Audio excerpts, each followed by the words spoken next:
We're going to begin tonight in Richland County, where earlier this week, county council members approved a major tax incentive to an $800 million manufacturing facility in Blythewood.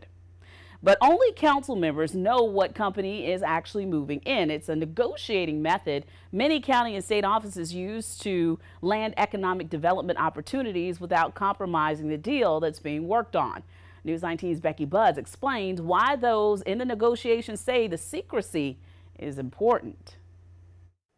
Project Gemini and Project Samurai, code names for economic development deals done in South Carolina this year, all done without the public knowing the specific names of the companies that might be moving into their communities. Joyce Frederick isn't happy about the secrecy.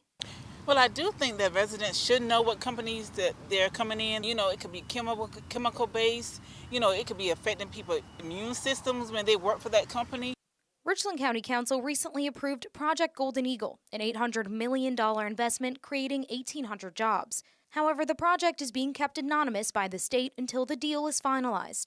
South Carolina Policy Council Executive Director Dallas Woodhouse believes this is unfair to taxpayers. The public has a right to know at least the critical information for them to be able to weigh in a public hearing, and in this case, they simply do not. According to the governor's office, the state secured $10 billion in capital investments in 2022, which will create 13,000 jobs. The State Department of Commerce and some other business leaders argue privacy is necessary for competitive reasons when making these deals.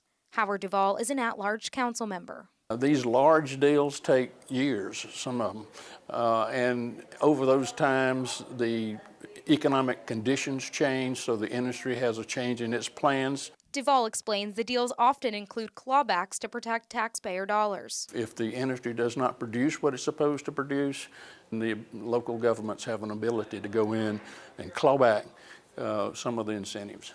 Ultimately, Frederick says she is happy about more jobs coming to her community. Hopefully it'll be a balance for everybody needs, good, that will be a good source of income for their homes.